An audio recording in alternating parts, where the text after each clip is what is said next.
हो गया दूर से काम सो गए ना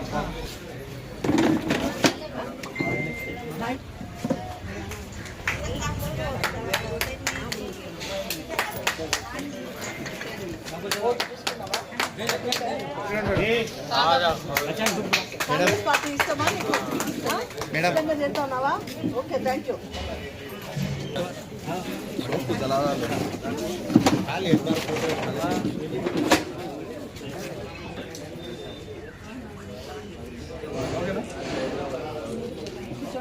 ఈరోజు కాంగ్రెస్ పార్టీలో మన స్థానిక 11వ వార్డులో దాదాపుగా 40 కుటుంబాలు పార్టీలోకి ఆహ్వానించడం జరిగింది.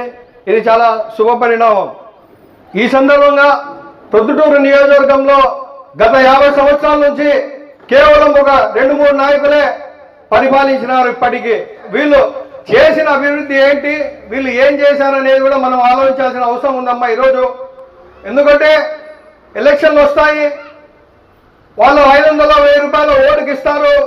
తర్వాత ప్రొద్దుటూరుని గుత్తకు తీసుకుంటారు, భూమి తీసుకుంటారు, సంవత్సరానికి ఎంతో గుత్త ఇస్తారు. దాంట్లో పండుకుంటేదంతా ఓ రైతులు తీసుకుంటారు. అలాగే ప్రొద్దుటూరు కూడా ప్రొద్దుటూరును ఒక వ్యాపార వ్యవస్థగా తయారు చేశారు ఇక్కడ ఉన్నవారైన నాయకులు. 500-1000 రూపాయలు మనకు ఓట్లు ఇచ్చేయడం, ఆ ఓట్లు వేయించుకోవడం, గెలిచడం, తర్వాత వారి వ్యాపార కలాపాలు నిర్వహించుకుంటూ మున్సిపాలిటీలో డబ్బులు సంపాదించుకునే విధంగా ఈ రోజు వాళ్ళు పరిపాలన చేస్తా ఉన్నారు. ఏం చేస్తారు మన నాయకులు? 50 సంవత్సరాల నుంచి ఒక అండర్ గ్రౌండ్ డ్రైనేజ్ చేయలేకపోయినారు, దోమలను నియంత్రించలేకపోయినారు, ట్రాఫిక్ సమస్యలు వీళ్ళు నియంత్రించలేకపోయినారు. ప్రొద్దుటూరు ఒక మెడికల్ కాలేజ్ రాలేదు, ఒక నూతన ఇంజనీరింగ్ కాలేజ్ రాలేదు, ఒక పరిశ్రమ రాలేదు. ఏమొచ్చిందంటే వీళ్ళ ఆస్తులు వచ్చినాయి. 100,000 కోట్ల ఆస్తులు సంపాదించుకుంటా ఉన్నారు. మన జీవితాలేమో ఇలాగే పొద్దున్న చూస్తే కాలువలో నుంచి పూడికలు తీసి రోడ్ల మీద వేస్తారు, మళ్ళీ అవే పూడికలు మళ్ళీ కాలువలో పోతాయి, మళ్ళీ అవి వచ్చి తీస్తారు. ఇదే ప్రక్రియ. నిన్న ఒక నాయకుడు మాజీ ఎమ్మెల్యే గారు చెప్తారు, నేను టీడీపీ పార్టీ గోరి కట్టా అని చెప్తాను ఆయన. ఈ సందర్భంగా మీ తరఫున నేను ఆయన ప్రశ్నిస్తా ఉన్నాను, అయ్యా మీరు గోరీలు కట్టడము సమాధులు కట్టడం తర్వాత కట్టుకుంటారు, కానీ ప్రొద్దుటూరు ప్రజలకు మీరు ఏం చేశారో సమాధానం చెప్పండి. గత 50 సంవత్సరాల నుండి మనం చూసుకుంటే ఒక ఆయన దాదాపుగా 35 సంవత్సరాలు, ఇంకొక ఆయన 10 ఏళ్ళు, లింగారెడ్డి అంటే ఇంకొక ఆయన 5 ఏళ్ళు. ఆయన ఇప్పుడు ప్రభుత్వం లేదు, జిల్లాలో ఒకే ఆయన ఎమ్మెల్యే. ఆయన హయాంలో ఏం పెద్దగా ఆయన కూడా అవకాశం ఉండేది కాదు గెలిచనీకి. ఈ సందర్భంగా రాచవల్లి శివప్రసాద్ రెడ్డి గారి సూటిగా ప్రశ్నిస్తా ఉన్నారు, మీరు గత ఎన్నికల్లో సంవత్సరానికి 500 కోట్లు అంటే 5 సంవత్సరాల్లో 2,500 కోట్లతో నేను ప్రొద్దుటూరు అభివృద్ధి చేస్తా అన్నాడు ఆయన. తెచ్చింది ఎంతమ్మా తెలుసా? ఒక 20-30 కోట్ల కంటే ఎక్కువ లేదు. ఆలోచించండి, ప్రభుత్వం దగ్గర నుంచి 2,500 కోట్లు తీసుకొస్తా అభివృద్ధి చేస్తా అని చెప్పి ఆయన 8 అభివృద్ధి కార్యక్రమాలు శంకుస్థాపన చేశారు. కేవలం అంతే. అభివృద్ధి చేసింది కేవలం ఒక నూతన కూరగాయల మార్కెట్ అని చెప్పి, అది కూడా అరకొర అని చెప్పి అది కూడా ఆగిపోయింది. చేస్తారు ఆపేస్తారు, చేస్తారు ఆపేస్తారు, ఎవరికి పట్టలేదమ్మా.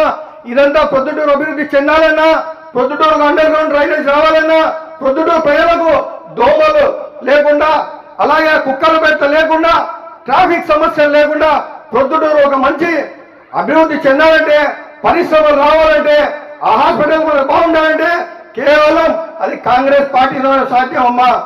ఈ సందర్భంగా ఇంకో విషయం తెలియజేస్తున్నాను, స్థానిక పార్టీలు ఎలాంటివి అంటే ప్రైవేట్ లిమిటెడ్ కంపెనీ లాంటివి. కేవలం వీళ్ళ స్వలాభాల కోసమే వీళ్ళు పనిచేస్తారు. కేంద్ర పార్టీలు అంటే వైసీపీ అలాగే టీడీపీ. ఈ కేంద్ర పార్టీలో వీళ్ళు ఒక వ్యాపారంలో మలుచుకుంటారు, వీళ్ళకు డబ్బులు వస్తే దాన్ని తగ్గట్టు వీళ్ళు నిర్ణయాలు తీసుకుంటారు. కానీ జాతీయ పార్టీలో అలా ఉండదమ్మా. విధి విధానాలు, ప్రజా సంక్షేమం, ప్రజలకు తన మన పేద లేకుండా వాళ్ళకు ఆ సమస్యను తీర్చే విధంగా నేను పనిచేస్తున్నాను. రాబో రోజుల్లో కూడా కాంగ్రెస్ పార్టీ తరఫు నుంచి అన్న పోటీ చేస్తాడు.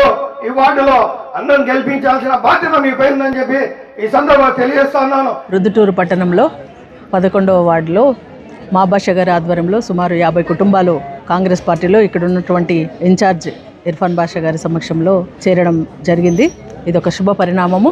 ప్రజలంతా గుర్తిస్తూ ఉన్నారు. రాబోయే కాలంలో కాంగ్రెస్ పార్టీని అయితే మా మనుగడ చెల్లుతుంది. మేము తప్పకుండా కాంగ్రెస్ పార్టీని సపోర్ట్ చేయాలనే ఉద్దేశంతో వారు స్వచ్ఛందంగా ఈ పార్టీలోకి చేరడం జరిగింది. గత వారంలో కూడా వెంకట సుబ్బయ్య గారి ఆధ్వర్యంలో కొన్ని కుటుంబాలు కూడా చేరడం జరిగింది.